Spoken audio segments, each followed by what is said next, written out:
ప్రభునందు ప్రియ దేవుని జనంగమ, నేటి వాక్య ధ్యానము కొరకు మిమ్మల్ని ప్రేమతో ఆహ్వానిస్తూ ఉన్నాను. నేటి వాక్య ధ్యానముగా అపోస్తుల కార్యముల గ్రంథము 16వ అధ్యాయము 11వ వచనం నుండి 15వ వచనం వరకు దేవుని వాక్యాన్ని చదువుకుందాం. కాబట్టి మేము త్రోయను విడిచి ఓడ ఎక్కి తిన్నగా సముద్రకేకును మరునాడు నేయపులికిని అక్కడ నుండి ఫిలిప్పికిని వచ్చితిమి. మాసిదోనియా దేశములో ఆ ప్రాంతమునకు అది ముఖ్య పట్టణమును రోమియుల ప్రవాస స్థానమునై ఉన్నది. మేము కొన్ని దినములు ఆ పట్టణములో ఉంటిమి. విశ్రాంతి దినమున గవిని దాటి నదీ తీరమున ప్రార్థన జరుగుననుకుని అక్కడికి వచ్చి కూర్చుండి కూడి వచ్చిన స్త్రీలతో మాట్లాడుచుంటిమి. అప్పుడు లూదియ అను దైవభక్తి గల ఒక స్త్రీ వినుచుండెను. ఆమె ఓదారంగు పొడిని అమ్ము తుయతేర పట్టణస్థురాలు. ప్రభువు ఆమె హృదయమును తెరచెను గనుక పౌలు చెప్పిన మాటల యందు లక్ష్యముంచెను. ఆమెయు ఆమె ఇంటి వారును బాప్తిస్మం పొందినప్పుడు ఆమె, నేను ప్రభువునందు విశ్వాసము గల దానిని మీరు ఎంచితే నా ఇంటికి వచ్చి ఉండుడని వేడుకొని మమ్మను బలవంతము చేసెను. ఆమెన్. ప్రభువునందు ప్రియ దేవుని జనాంగమా, చదువుకొనబడిన లేఖన నిమిత్తమే ప్రార్థన చేద్దాం. సకల ఆశీర్వాదములకు కారణభూతుడైన తండ్రి, గొప్ప దేవా, నీకు స్తోత్రాలు నాయనా. ఏ మంచి లేని మా జీవితంలో మరొక నూతన దినాన్ని అనుగ్రహించారు తండ్రి. ఈ ఉదయ కాలమున మీ లేఖనమును మేము ధ్యానం చేయబోతూ ఉండగా అయా, మా జ్ఞానమును పక్కన పెట్టి మీ ఆత్మ జ్ఞానముతో మాకు కొన్ని విషయాలు నేర్పించమని యేసు నామమున ప్రార్థిస్తున్నాము తండ్రి. ఆమేన్. ప్రియ దేవుని జనంగమా, చదువుకున్న లేఖనములో మనము ఆలోచన చేసినట్లయితే మరి లూదియా అను దైవభక్తి గల ఒక స్త్రీ ఇక్కడ మనకు ప్రస్తావించబడింది. లూదియా అనేటువంటి స్త్రీ మరి తను ఒక చిన్న వ్యాపారస్తురాలు, మరి తుయతైర పట్టణస్థురాలు. మరి పౌలు మరి మాసిదోనియా దేశమునకు వచ్చి ఫిలిప్పి అనేటువంటి ఒక పట్టణములో ఆయన కొన్ని దినాలు మరి సువార్త ప్రకటించినట్లుగా మనం చూడగలం. మరి పౌలు గారు మరి ఫిలిప్పి అనేటువంటి పట్టణంలో మాసిదోనియా దేశంలో ఉన్నటువంటి ఆ యొక్క పట్టణాలన్నిటిలో కూడా ఫిలిప్పి అనేటువంటిది ఒక ముఖ్య పట్టణము. ఆ పట్టణము మరి అనేక మరి వర్తకాలు జరుపుకున్నటువంటి వారికి మరి ఒక ముఖ్య కేంద్రముగా ఉండినటువంటి ప్రాంతము. ఆ ప్రాంతానికి అనేక పట్టణాల నుండి అనేక ప్రదేశాల నుండి వచ్చి అక్కడ వారి వారి వ్యాపారాలను జరిగించుకున్నటువంటి మరి పట్టణము. మరి ఆ పట్టణంలో కూడా విశ్రాంతి దినమున ప్రార్థన అనేటువంటిది మరి గవిని దాటి అంటే ఊరు చివర నదీ తీరమున మరి ప్రార్థనా కూటం జరుగుతుందని పౌలు గారికి తెలిసినప్పుడు ఆ నదీ తీరమున ఉన్నటువంటి ప్రార్థనా కూటానికి, ఆ ప్రార్థనా స్థలానికి పౌలు గారు వెళ్ళి అక్కడ ఉన్నటువంటి మరి కూడి దైవభక్తి కలిగినటువంటి స్త్రీ. ఈవిడి మరి ఊదా రంగు పొడిని అమ్ముకునేటువంటి ఒక వ్యాపారస్తురాలు. చిన్న వ్యాపారము, ఊదా రంగు పొడిని ఆమె అమ్ముకుంటూ తన జీవితాన్ని గడుపుకునేటువంటిది. తన జీవితము ప్రభువునకు మరి ఇష్టమైనదో లేదో కానీ ప్రభువు మాత్రం ఆమె గురించి చక్కగా వ్రాశారు. ఆమె దైవభక్తి కలిగినటువంటి స్త్రీ. తను చిన్న వ్యాపారం చేసుకుంటూ తన వ్యాపారమును బట్టి దేవుని సన్నిధిని దొంగిలించినటువంటి స్త్రీ కాదు. కాబట్టి నా ప్రియ దేవుని జనాంగమా, లూదియా అనేటువంటి ఈ దైవభక్తి కలిగిన స్త్రీ జీవితంలో నుండి మనం నేర్చుకోవాల్సినటువంటి కొన్ని ముఖ్య పాఠాలు మరి ఎన్నో ఉన్నాయి. కాబట్టి దినాన మనం ఆలోచన చేసినట్లయితే మరి ప్రార్థనా స్థలము, ప్రార్థన ఎక్కడ జరుగుతుందో మరి లూదియా మరి తెలుసుకొని ఉన్నది. పౌలు గారు మరి ఆ ప్రార్థనా స్థలానికి వచ్చి దేవుని వాక్యాన్ని ప్రకటిస్తూ ఉన్నప్పుడు ఆమె పౌలు చెప్పిన మాటలు ఏందో లక్ష్యముంచింది. లూదియా రక్షింపబడటానికి దేవుడు ఆమెను భక్తి కలిగిన స్త్రీ అని మరి పరిశుద్ధ గ్రంథంలో లిఖించడానికి గల కారణం ఏంటంటే తన జీవితంలో కలిగినటువంటి ముఖ్యమైనటువంటి లక్షణాలు. మరి మనం ఆలోచన చేసినట్లయితే మొదటిగా ఆమె సన్నిధిని కోల్పోలేదు. ప్రతి విశ్రాంతి దినమున దేవుని సన్నిధికి వెళ్ళేటువంటి మరి అలవాటును కలిగి ఉంది లూదియా అనేటువంటి ఈ దైవభక్తి కలిగిన స్త్రీ. లూదియా విశ్రాంతి దినాన్ని ఎప్పుడు కూడా తను పోగొట్టుకోలేదు. విశ్రాంతి దినాన్ని మరి క్రమముగా ఆచరించేటువంటి, క్రమముగా పాటించేటువంటి, విశ్రాంతి దినమున సన్నిధికి వెళ్ళేటువంటి ఆలోచన కలిగినటువంటి స్త్రీ. నా ప్రియ దేవుని జనాంగమా, మొదటిగా ఆమె సన్నిధిని దూరం చేసుకోలేదు.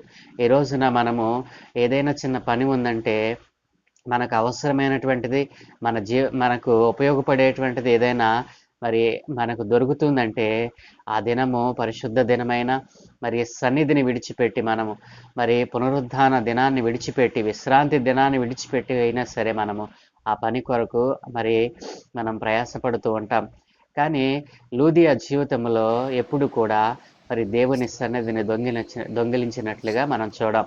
కాబట్టి ప్రార్థన, విశ్రాంతి దినమున ప్రార్థన పలానా చోట జరుగుతుందని ఈ ఈ యొక్క వ్యాపారం చేసుకున్నటువంటి ఈ స్త్రీ మరి తన వ్యాపారం వలన మరి అలసిపోయి మరి మరి అలసట తీసుకోలేదండి.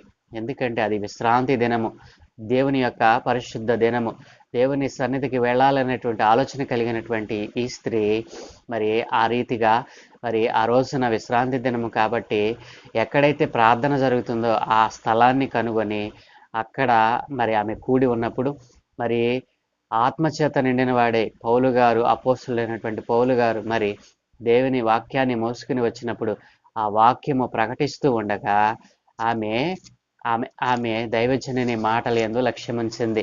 ప్రియ దేవుని జనాంగమా, దేవుడు ఆమెను పరిశుద్ధ గ్రంథములో ఉంచడానికి, ఆమె పేరు లిఖింపబడడానికి గల కారణం ఏంటంటే, మొదట దేవుని సన్నిధికి దూరం అవ్వలేదు, రెండవది దైవజనుడు చెప్తున్నటువంటి మాటల యందు లక్ష్యముంచింది.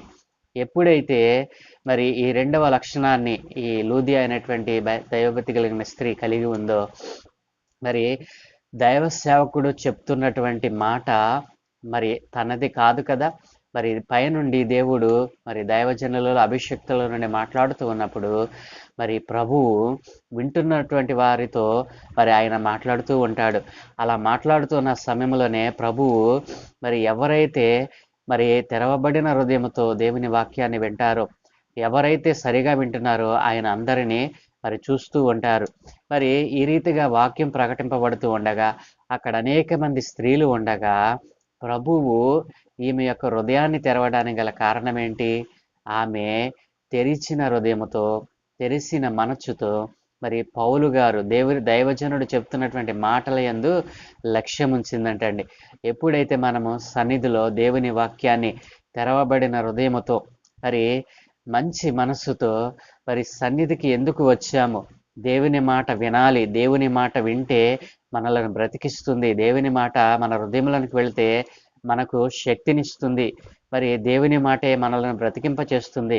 ఈ రోజున ఈ క్షణం వరకు మనం క్షేమముగా మరి సజీవముగా ఉన్నాము అంటే ఆ వాక్యే అనేటువంటి ఎవరైతే గ్రహిస్తారో వారి జీవితాలలో ప్రభువు గొప్ప కార్యాన్ని జరిగిస్తాడు. వారి జీవితాలలో వారి మనస్సును ప్రభువు తెరుస్తాడు, వారి హృదయాన్ని తెరుస్తాడు, కాబట్టి వారి కన్నులు తెరుస్తాడు.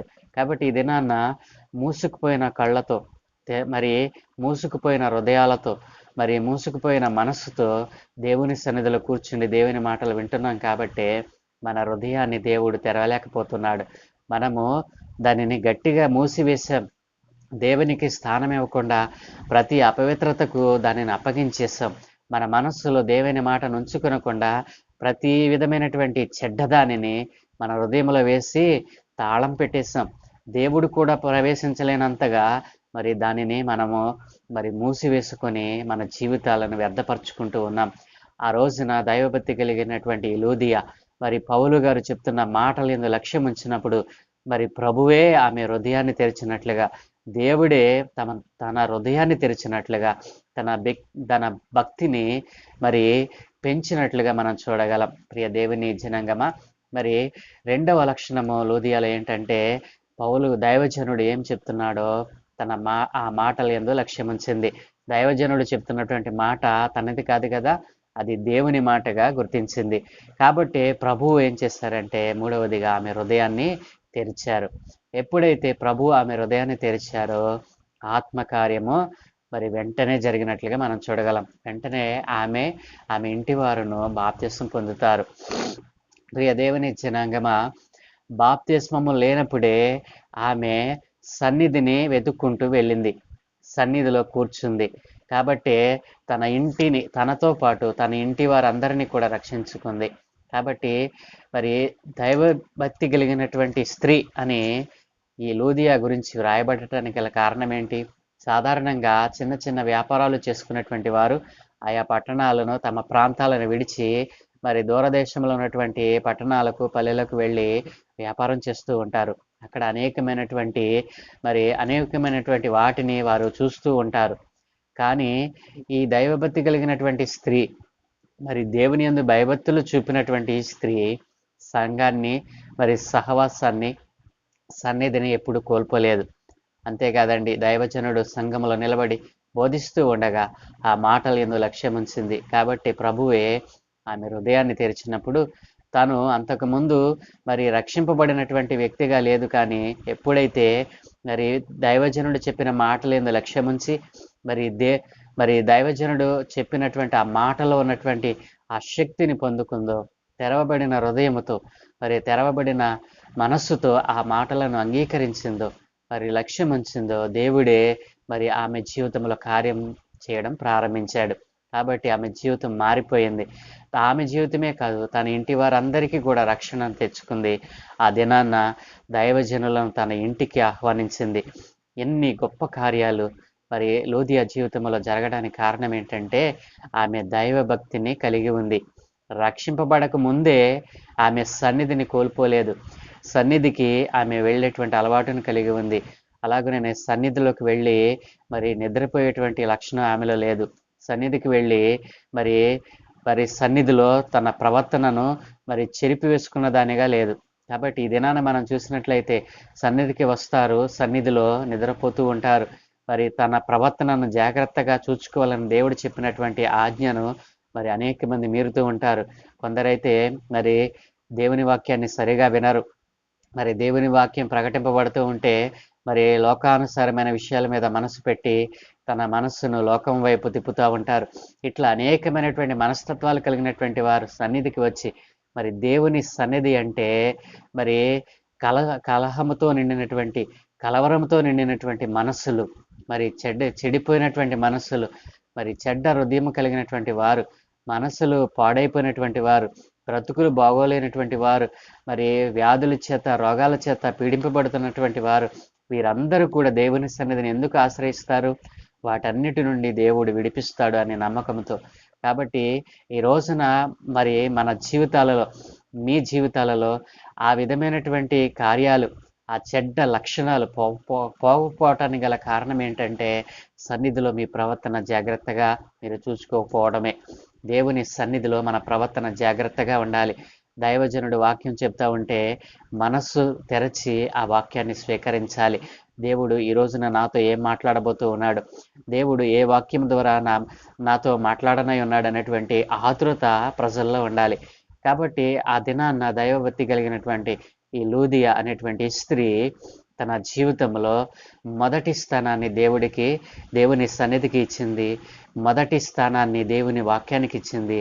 మొదటి స్థానాన్ని దైవజనునికి తన ఇంటిలో మరి మరి తన ఇంటికి ఆహ్వానించి వారికి మరి పరిచారం చేసింది.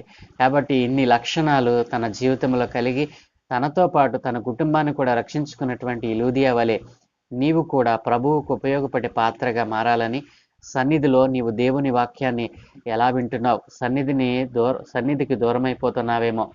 దేవుడు చెప్తున్నటువంటి మాట దైవజనుడు నిలబడి నీకు ప్రకటిస్తూ ఉండగా ఆ మాటను స్వీకరించలేని దానిగా ఉన్నావేమో. ఒకవేళ దైవజనుని ఇంటికి ఆహ్వానించని దానిగా ఇంతకాలం నీ జీవించావేమో.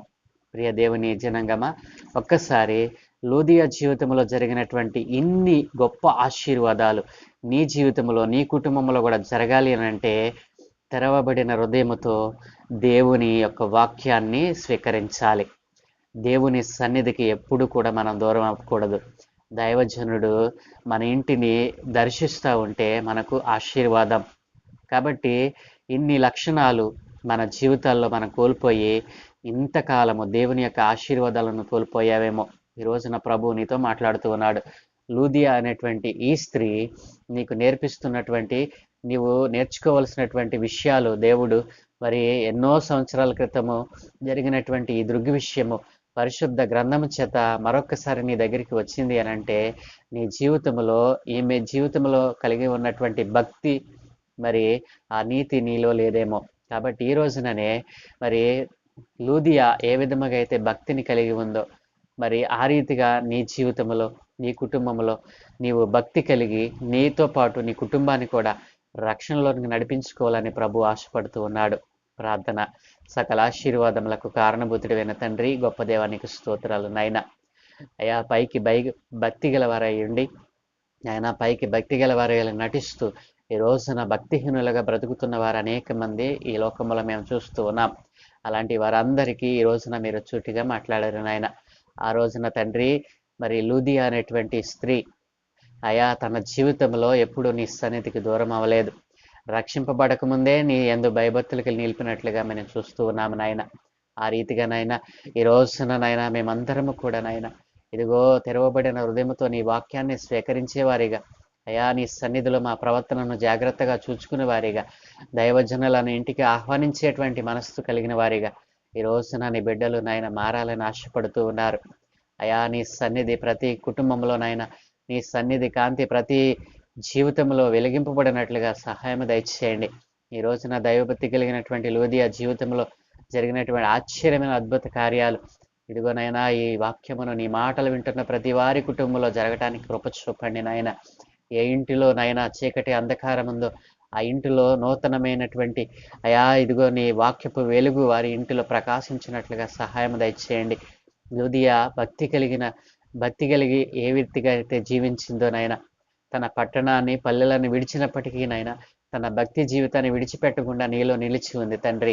అలాగున తండ్రి ఈ రోజున నీ బిడ్డలనైనా ఆయా ప్రాంతాలలో ఆయా దేశాలలో నివాసం ఉంటున్నప్పటికీ అయా నీ సన్నిధిని విడిచిపెట్టకుండా అయా నీ యందు నిలిచి ఉండి నీ సన్నిధికి దూరం అవ్వకుండా తండ్రి నీ వాక్యమునకు విధేయత చూపేవారిగా నైనా తెరవబడిన హృదయాలతో నీ వాక్యాన్ని స్వీకరించినట్లుగా సహాయం దయచేయమని నైనా మీరు మాకు ఇచ్చిన ప్రతి పనిలో మేము వృద్ధి పొందడానికి అలాగుననే తండ్రి మేము రక్షింపబడిన రీతినని మా పొరుగు వారు కూడా రక్షింపబడడానికి నాయన నీ వాక్కులను ప్రకటించేవారిగా అయా ప్రతి ఒక్కరిని మీరు తయారు చేయమని ఈ సువార్త సకల జనులకు ప్రకటింపబడినట్లుగా అయా మీరే ప్రణాళికలు రూపొందించమని అయినా ఇదిగో ఈ రోజున మాకు ఇచ్చినందుకు మీకు స్తోత్రాలు నాయన.